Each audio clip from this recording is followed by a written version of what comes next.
I never thought I would be sitting here, talking to you like this, telling my life story as if it were a confession.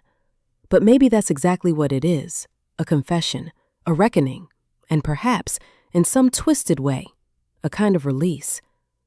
My name is Elena. I'm 45 years old, and until a year ago, I thought I understood what love and loyalty meant. I thought I had built a life, imperfect but stable, beside the man I gave my youth, my body, and my soul to. His name was Daniel, my husband, the man I once believed was my anchor. But when he died, he left behind something far worse than grief. He left me surrounded by enemies, people who claimed he owed them blood, people who came not for condolences, but for vengeance. For most of my life, I was the quiet one, the kind of woman who avoided confrontation, who stitched wounds behind closed doors, who pretended that silence could keep a family safe. I was born in a small town, raised by a mother who taught me patience, humility, and sacrifice. My father died when I was young, leaving us with little but debts and memories. And maybe that's why I fell so easily for Daniel when I first met him. He was bold where I was timid, reckless where I was cautious, and he made me feel seen in ways no one else ever had. At 19, I married him, not out of logic or calculation, but out of a hunger to belong to someone. I thought he would protect me. I thought he would love me enough to make all my sacrifices worthwhile. And for a while he did. He had charm that could melt stone, and when he smiled, it felt like sunlight breaking through clouds. But Daniel also had shadows. Shadows I pretended not to see. Shadows I told myself were just temporary storms. He drank too much, gambled too much, and carried secrets in his eyes that I could never pry open no matter how many nights I waited in the dark, hoping he would confess. My silence became my cage. I raised our 2 children, cooked, cleaned, held the house together while Daniel chased dreams I didn't understand. When he died suddenly, at 51, of what they called a heart attack, I thought my grief would consume me. I thought I would be mourning the man I had built my life around. But then, almost before the funeral flowers had wilted, people began to appear. Strangers with cold eyes, voices laced with venom, and accusations that shattered what little image I had of him left. They came to my door like shadows, carrying knives of truth I wasn't prepared for. Men who claimed Daniel owed them money. Women who whispered that he had promised them more than cash. Old friends turned enemies, each carrying stories that painted him as someone I didn't recognize at all. They didn't see me as his widow. They saw me as collateral. At first, I refused to believe them. I clung to the memory of the man who once held my hand during storms, who laughed with our children, who kissed me softly when he wasn't too tired or too drunk. But then the letters arrived. Sealed envelopes slid under my door at night, words scrawled in anger. Your husband ruined lives. Now we come for you. They threatened. They demanded. They cursed his name, and mine along with it. I remember one night, standing alone in the kitchen, staring at a note smeared with something that looked like blood. My hands trembled. My chest ached. But deep inside, another feeling stirred. It wasn't just fear. It was rage. Rage at him, at Daniel, for leaving me with this chaos, for dragging me into wars I never started.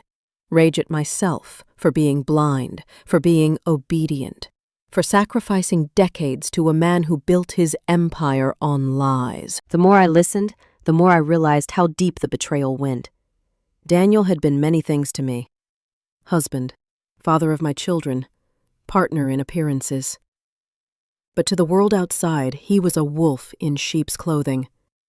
He borrowed from dangerous men, cheated those who trusted him, seduced women in exchange for promises he never kept, and left behind scars that would outlive him.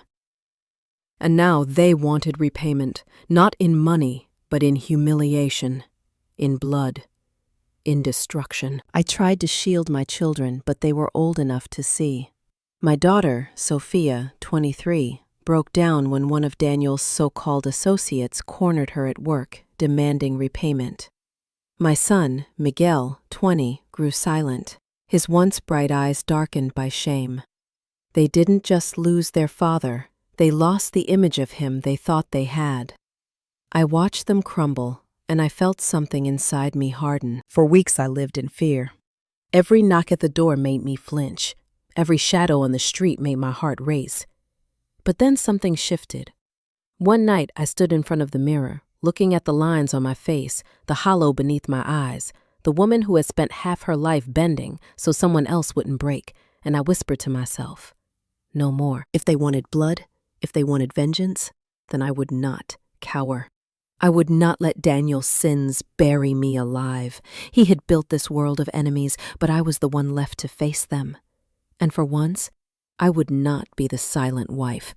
I would fight back, not just for myself, but for my children, for the years stolen from me, for the woman I had lost somewhere between loyalty and fear. So I began to dig. If they wanted to bring me the truth, I would dig deeper than any of them imagined. I went through Daniel's old notebooks, receipts, business cards hidden in drawers, late-night phone bills. Every scrap of paper became a clue, and with each discovery, my stomach twisted. There were offshore accounts I never knew about, names of women who weren't me, debts tied to criminal hands I'd only heard about in rumors. He had lived a double life, maybe even a triple one, and I had been too blind or too afraid to see it. But knowledge is power, and once I saw the map of his lies spread before me, I knew I could not remain the grieving widow anymore. I had to become something else, something harder, something sharper. The first time I confronted one of them, a man named Victor who claimed Daniel had cheated him out of hundreds of thousands, I felt my knees trembling, but I refused to let him see. He sneered at me, called me a coward's wife, told me I would pay for Daniel's sins. And I remember leaning in, my voice steady for the first time in years, and saying, "You want a debt repaid? Then you'll deal with me. And I don't play by his rules." That moment changed everything, because I realized I was no longer afraid. My fear had turned into something else entirely. It had turned into fire, but fire consumes, and it reveals. And as I stepped further into Daniel's shadowy world, I began uncovering truths that went beyond betrayal. There were secrets buried in my own family, alliances I didn't know had existed, betrayals woven so tightly into our history that I began questioning whether I ever truly knew anyone at all. And as the threats grew sharper, the lines between revenge, justice, and survival blurred. I didn't just inherit Daniel's enemies. I inherited his wars. And in those wars, I found myself transforming into someone I never thought I could be. And maybe, just maybe, that's exactly what fate intended. The night after I confronted Victor, I couldn't sleep. I sat at the kitchen table with the lights off, staring at the stack of papers spread out before me. Evidence of Daniel's life I had never been allowed to see. There was something haunting about it, as though every crumpled receipt and scrawled note was a ghost whispering truths I didn't want to hear. My children slept upstairs, unaware of the storm brewing in my chest. Or maybe they knew and were simply too afraid to ask. I remembered the early years of my marriage when I thought Daniel was my salvation. He swept me away from poverty, promised me the world, and even if he delivered only fragments of that promise, I clung to them as if they were gold. I wanted to believe love could erase hunger, erase loneliness, erase the fear of being nothing. But as I sat in that dark kitchen decades later, I realized what he had truly given me was chains. Chains dressed up as security, shackles disguised as devotion. And now that he was gone, those chains were cutting into my flesh more deeply than ever. The next day, I decided I would not wait for his enemies to come to me. I would face them head on. There was a woman's name written over and over in his papers, Lucia. At first, I thought she was just another mistress. But then I saw her name tied to money transfers, properties, even a small business registered in her name. Something about it gnawed at me. She wasn't just a lover. She was part of his world, part of the secrets he never let me see. I tracked her down. She lived 2 towns over, in a modest house with peeling paint and a garden of dying roses. When she opened the door, I froze. She was younger than me, maybe in her 30s, with long dark hair and eyes that carried both defiance and sorrow. For a moment we stared at each other, 2 women bound by one man's lies. "You're Elena," she said softly, her voice trembling. "And you're Lucia," I replied. I don't know what I expected. A screaming match, accusations, maybe even violence. But what happened instead was far stranger. She invited me in. She made tea. And then, as if she had been waiting for this moment, she began to talk. Lucia told me she had been with Daniel for over a decade. He had promised her things: marriage, wealth, security. He had whispered the same lies into her ears that he once whispered into mine. But more than that, he had used her name to launder money, to hide assets, to cover his tracks. She hadn't just been his mistress. She had been his accomplice, willing or not. As I listened, rage and grief tangled inside me until I couldn't tell them apart. Part of me hated her, hated the way she looked at me with pity, hated the way she called him our Daniel, as if he belonged to both of us. But another part of me saw myself in her, a woman who believed too much, who gave too much, who was left with too little. "He ruined me too," she whispered, her hands trembling as she clutched her cup. "When he died, I thought maybe I could finally be free.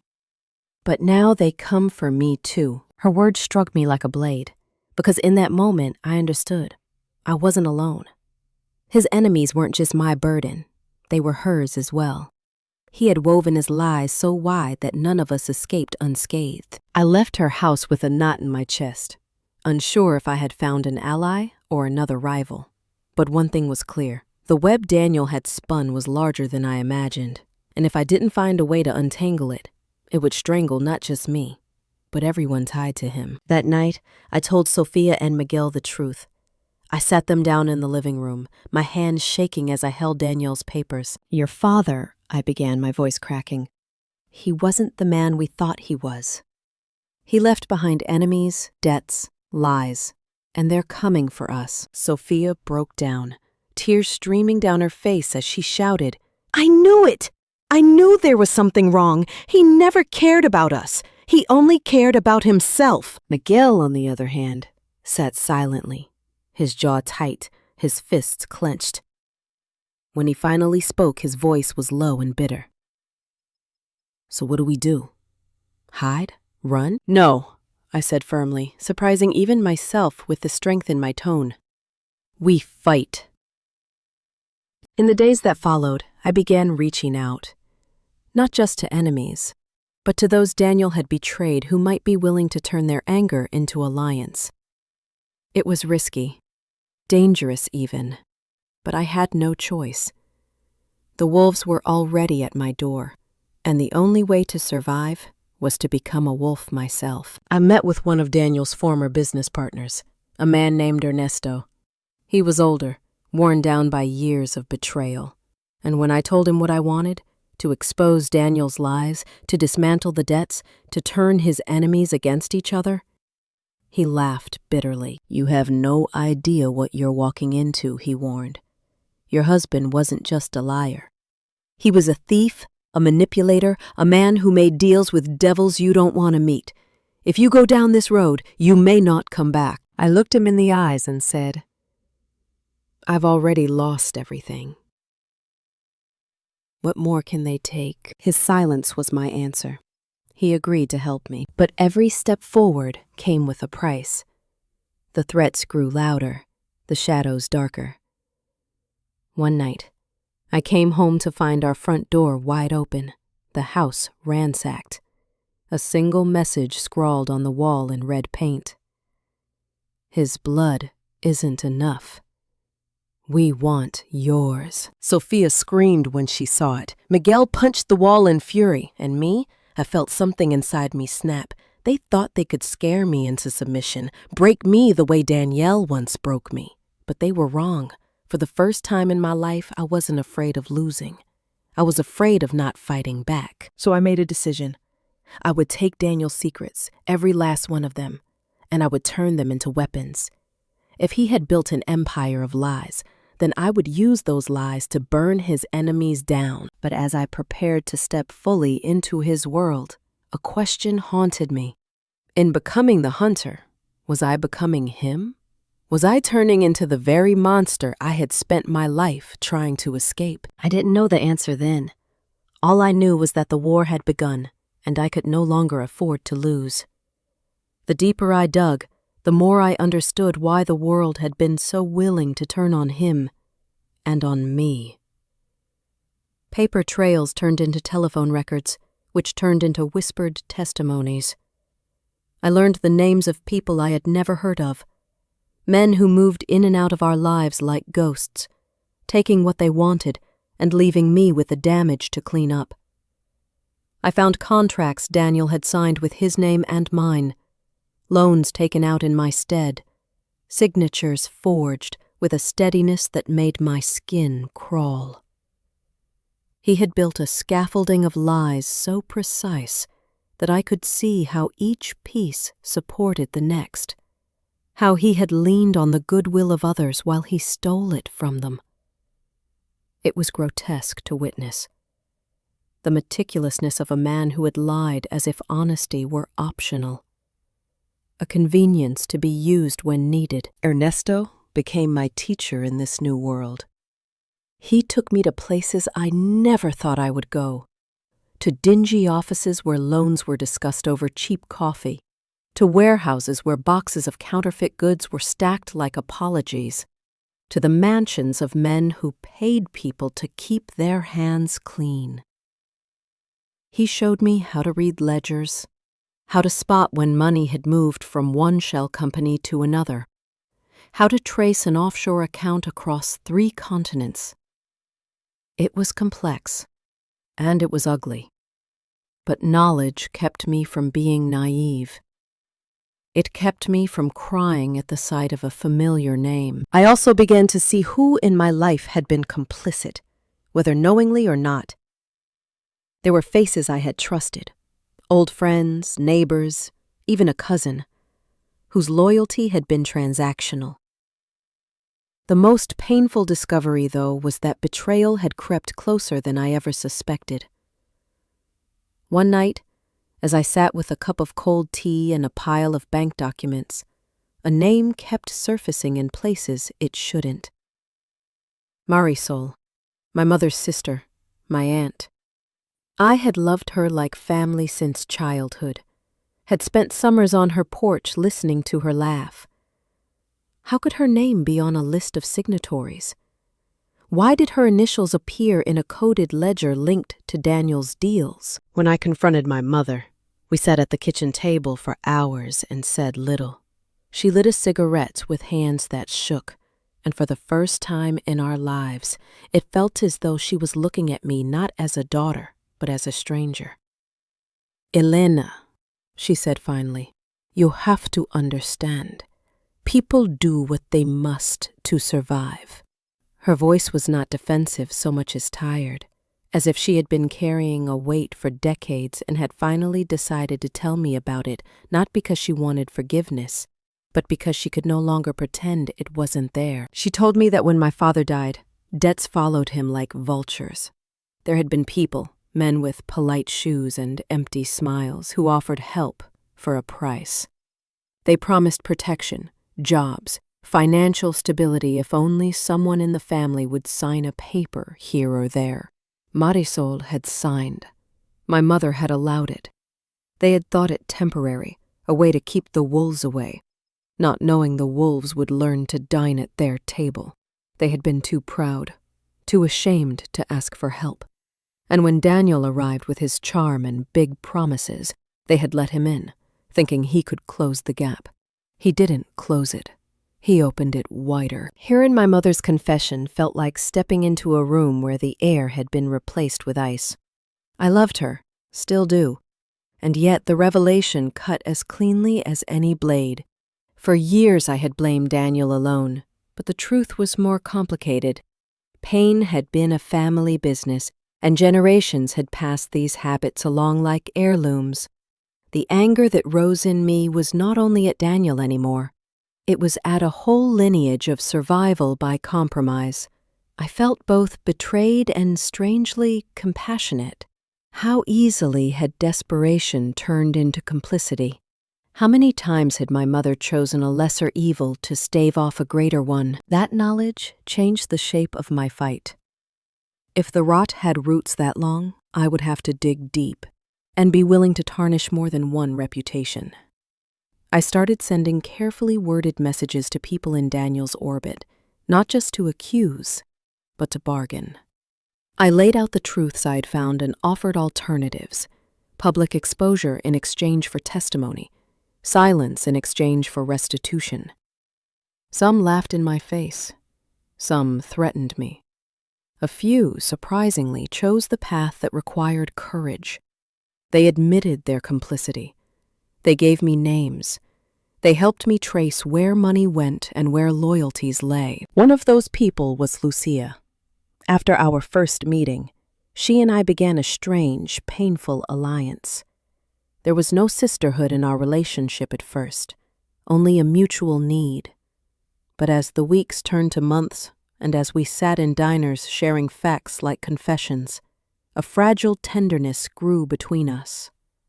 She told me about the little luxuries Daniel had promised her, the vacations that were half-truths, the loans she had convinced herself she could repay when he promised he would. She had been a pawn, and, at times, a blade. But she also had a child she loved fiercely, and I saw in her a mirror of my own desperation. We began to pool information, to corroborate stories, to build a network of voices that could not easily be dismissed as the rantings of a widow. As the net tightened, the reaction from Daniel's enemies intensified. A man I had never met came to my home late one night and left a suitcase on my porch. No note, no message, just the weight of something significant placed at my feet. Inside were photographs, images of Daniel laughing with men I now understood were not friends. Images of money being exchanged, images of documents with signatures that matched the forgeries I had found. Someone was watching. Someone was feeding me proof. Part of me felt humiliated and exposed, as if my privacy had been violated not by enemies trying to scare me, but by the truth itself demanding I accept it. And then came the call that changed everything. A voice on the line telling me that Daniel's death might not have been what it seemed. "We think he was killed," the caller said. The voice was clipped, professional. "There are inconsistencies. The coroner's report is thin. There were delays in the funeral home. Please, meet us."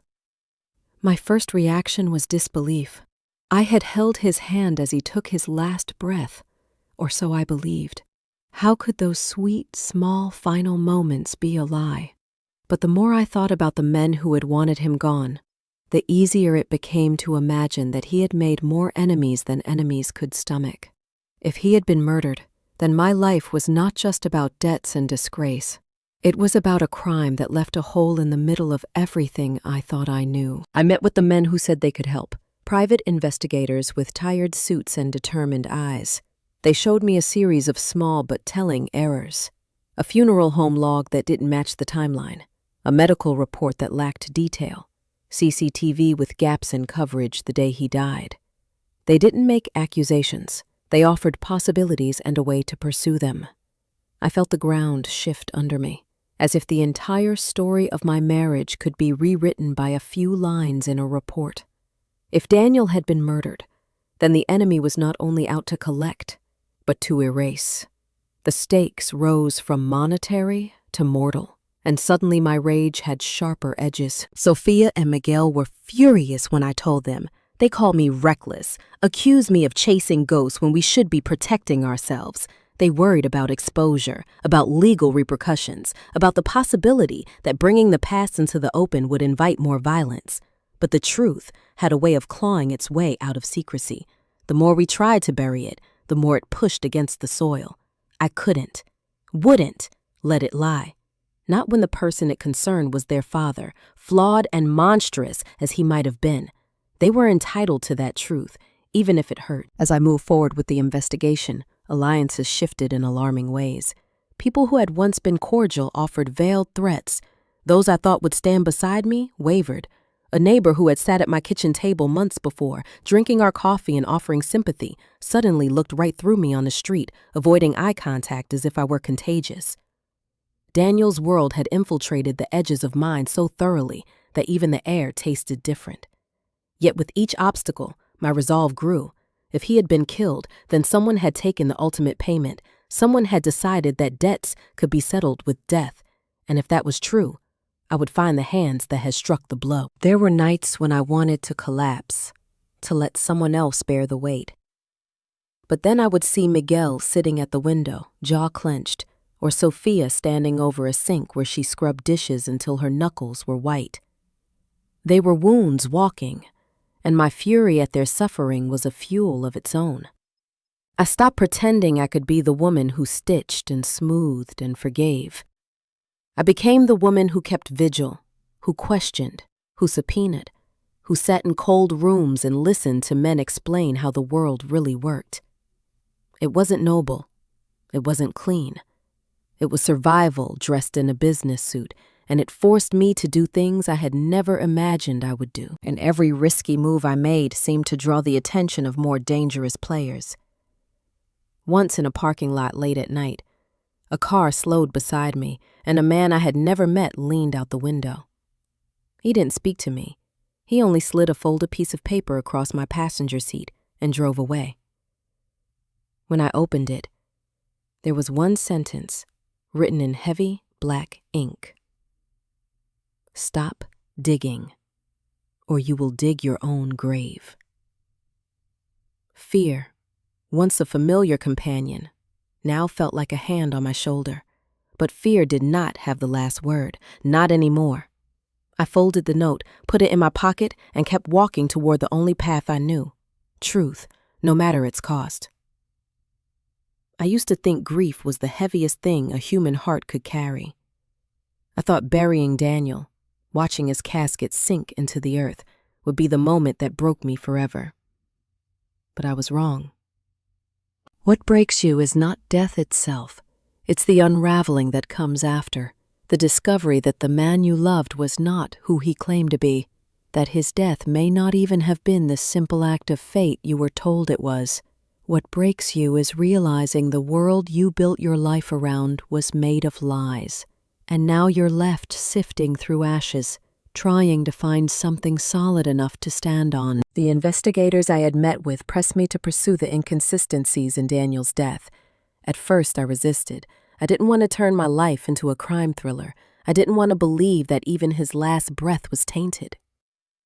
But then I found something that shattered my hesitation. It was late at night, the children asleep upstairs, when I went through an old wooden chest in the attic. One I hadn't touched in years. Buried under photo albums and forgotten Christmas decorations, I found a folder of medical bills. Except they weren't for Daniel. They were for a woman I had never heard of, Angela R. Treatments for late-stage cancer. Prescriptions paid for by Daniel under a false business name. At first, I thought it was just another mistress, but the dates didn't make sense. The bills overlapped with the months leading to his death. And then, tucked inside, was a photograph.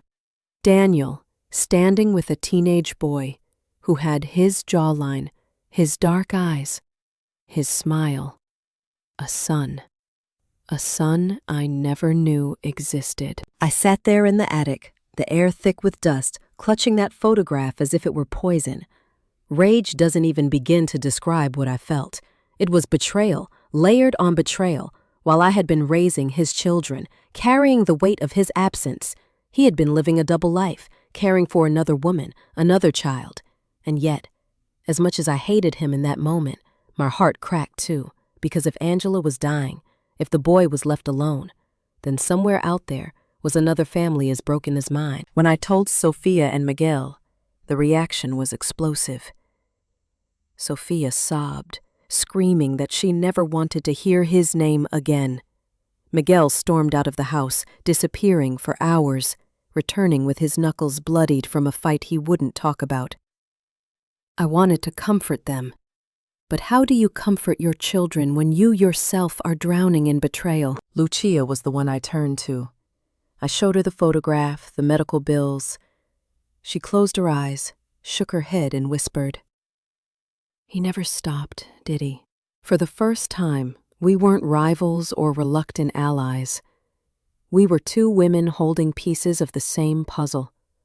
A puzzle we never asked to build." Through a mutual contact of Ernesto's, I tracked down Angela's address. But when I arrived, the house was abandoned, windows boarded, paint peeling from the walls. Neighbors told me she had died weeks before Daniel, her funeral sparsely attended.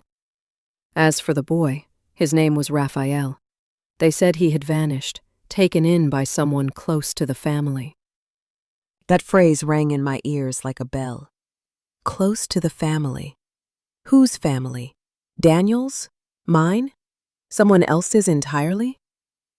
The possibility that one of the people still circling me, the enemies, the supposed allies, was also holding this boy in their grasp made my skin crawl. The investigators pushed harder. They began piecing together a timeline, suggesting that Daniel's collapse might have been engineered, that someone wanted him gone before Angela's death revealed the full truth. His heart attack could have been staged.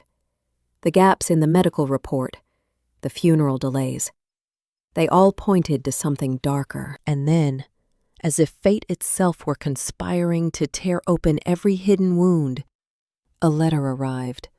No envelope, just a folded sheet of paper shoved into our mailbox. The handwriting was messy, almost childlike.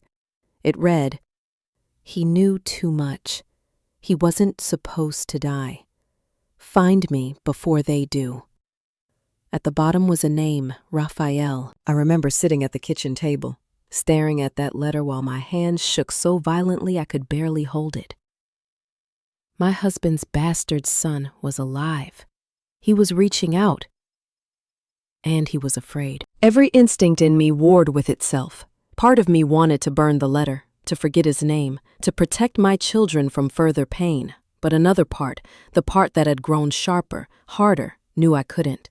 If Daniel had left another child behind, then his enemies wouldn't just come for me. They would come for Raphael too. And if I ignored that, I would be no better than Daniel himself, who had hidden truths instead of facing them. So I searched.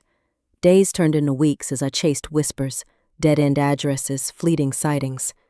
And then one evening, in a rundown train station on the outskirts of the city, I saw him. A boy of 17, maybe 18. Thin, tired, clothes worn but eyes burning with the same fire I saw in my son Miguel.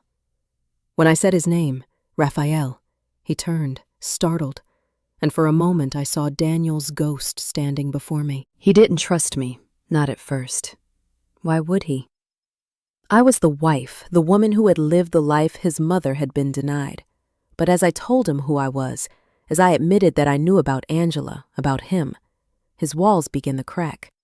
He told me his story, how Daniel had supported them in secret, how promises of protection had evaporated the moment Daniel died, how men had started following him, threatening him, demanding money he didn't have. They said he owed them, Raphael muttered, his voice trembling.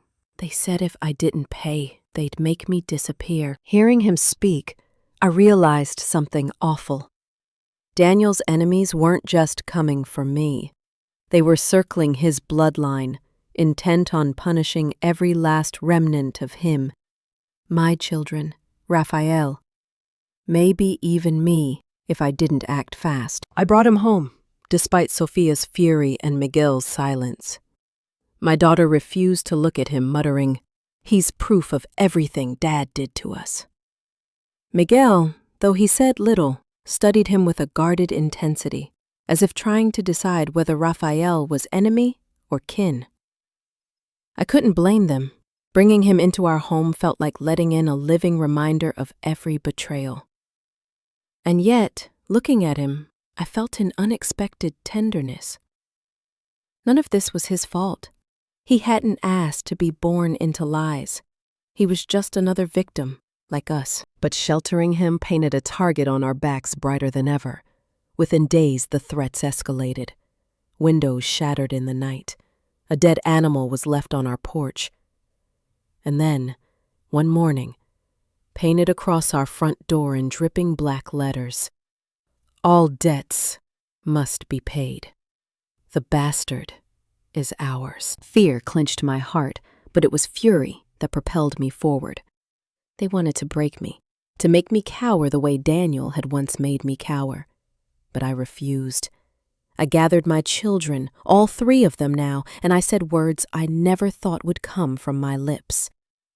We fight this together. We don't hide. We don't run. We make them regret ever coming for us. And for the first time since Daniel's death, I saw it. The flicker of belief in their eyes. Sophia's grief sharpened into determination. Miguel's silence hardened into resolve. Even Raphael, the boy who had been abandoned to shadows, lifted his chin as if daring the world to come for him again. The war was no longer Daniel's. It was ours, and we would not lose. But the path to revenge is never straight, and the first casualty was one I never saw coming. The night they took Lucia is one I will never forget. It began like any other in a house that no longer felt like mine. The hum of the refrigerator, the distant traffic, the muted glow of a television in a neighbor's window. I had fallen asleep on the couch with a ledger open on my lap, the pages like brittle bones beneath my fingers. Miguel had gone out to clear his head. Sophia was at work. Raphael had retreated to his room, trying to learn how to belong to people who had once been strangers. I was restless, watching the clock as if time itself might betray me. At 2 a.m, a car slowed outside our home. I heard muffled voices, the scrape of shoes on gravel, and then the crunch of the back gate being forced open. I went to the window and watched 2 figures move toward the house like vultures. My heart dropped somewhere in my throat. I grabbed my phone, but instead of calling someone who could keep me safe, I found myself dialing Lucia. She picked up on the first ring, sleepy and startled.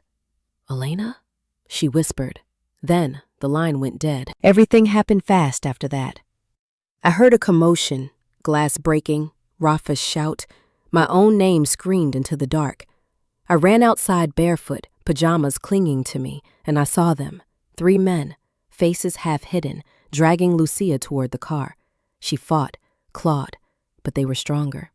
One of them shoved her, and she hit the pavement. For a moment, she looked up at me, eyes wide with a kind of furious, pleading terror. "Tell them to stop," she mouthed. Or maybe she said nothing at all, and I read the movement from my own fear. I did the only thing that felt possible. I shouted. I screamed until my voice cracked, until my throat burned. Miguel came running. Raphael followed, a wild look in his eyes. We were 3 women and 2 men standing in the cold, while 2 strangers pushed Lucia into the trunk of a car and sped away. The license plate blurred as they fled into the night. I felt my knees go soft, the world warped like glass. I will never forget the way Sophia stood in the doorway, hands over her mouth, as if she could smother the reality of what had happened. We called the police. We called Ernesto. We called men who had once been enemies and those who had become allies. The response was slow. Help is slow when it counts the cost. The men who took Lucia had left us a message. Keep digging, and you will bury yourself. We get what's ours. That night, rage became sharper than grief. There is a peculiar clarity that comes with terror, the way details harden, the way a path that seems impossible becomes inevitable. I could have let it consume me entirely, let grief hollow me out until there was nothing left. But somewhere under the panic was a small, stubborn ember that had always been there. I fanned it. I decided to hunt them down, not just for Lucia, but for every life Daniel had touched and left to burn. We found a lead through a janitor at a strip mall, an anonymous tipster who had seen a car matching the description parked near an abandoned warehouse. It felt like a stupid, fragile clue, but it was something. We drove there at dawn, the sky a thin pastel smear. Ernesto came with us, as did two men who had once been on the wrong side of Daniel's deals, but were now trying to make amends. The warehouse was a monstrosity of rusted doors and broken windows, a place where secrets went to die. Inside, the smell of oil and dust and old time clung to everything. We found her chained in an office, scratched and bruised, but breathing. She looked at me when I opened the door, and for a moment everything else fell away. She was alive, and in that raw, fragile life was a promise that not all things Daniel touched would die. She told us, in fits and sobs, that Victor, one of his oldest enemies, had orchestrated it. Victor had wanted to send a message, to make me understand that Daniel's debts were not just financial, but hereditary. He had sought to burn the family till there was nothing left. The police moved faster when men had faces and names. Ernesto used the contacts he had, people who could bend rules toward righting a wrong, and the investigation widened. Victor was arrested within a week. He was defiant in court, snarling and blaming Daniel for everything. But the truth has a way of unraveling even when men like him think they have tied every knot. The ledger evidence, the secret accounts, Lucia's testimony, Raphael's presence, all of it came together like a slow-moving avalanche. Several arrests followed. Men were indicted, arraigned, and for the first time since Daniel's death, the idea of justice felt less like a fantasy and more like a possible destination. There were consequences I had not anticipated. In exposing Victor and his cohort, other truths spilled out. People I had once trusted were named in court transcripts. My mother's complicity, her choices made in desperation, was recorded in depositions.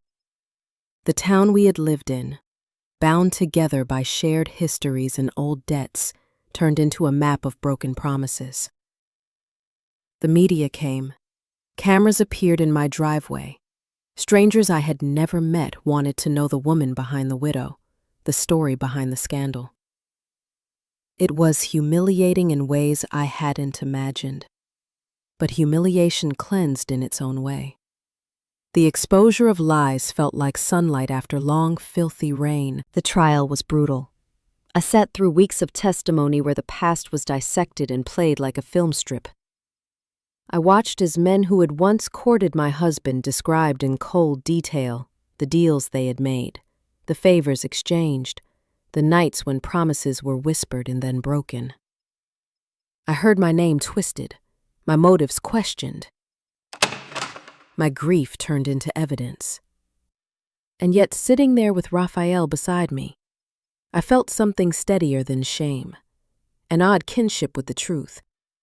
Even when it hurt, it was honest. Victor was convicted of conspiracy, kidnapping, and several counts tied to coercion. Others received sentences ranging from probation to significant jail time. The financial holdings we had exposed were seized, and slowly, painfully, restitution began to trickle back. Never enough to erase the scars, but enough to keep the lights on and the children fed. The law moved at a glacial pace, but on that day when the judge read the verdict, a small, savage part of me felt like a child who had finally seen a bully reprimanded. Yet victory was not a balm. Even with court orders and prison sentences, the aftermath did not fold neatly into a happy ending. People who had been complicit in Daniel's life found ways to be forgiven, some sincerely, others for strategic reasons. My mother and I had conversations that bled into the small hours where we tried, clumsily, to repair what had been torn. She did not ask for absolution so much as understanding. She wanted me to see the choices she had made and the costs that had driven them. I wanted to scream at her for the years of secrecy and for the holes in our lives. Instead, we fed each other through long stretches of silence, and occasional, hesitant apologies. Forgiveness in our house looked less like a miracle and more like a set of small, daily rituals.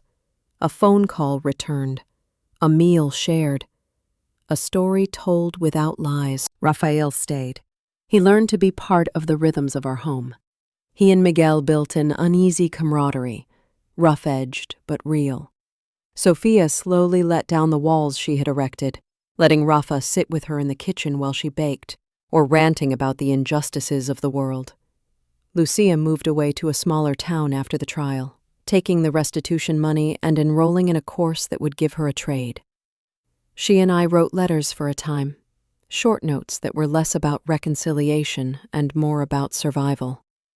We had each inherited a kind of damage that couldn't be fully undone.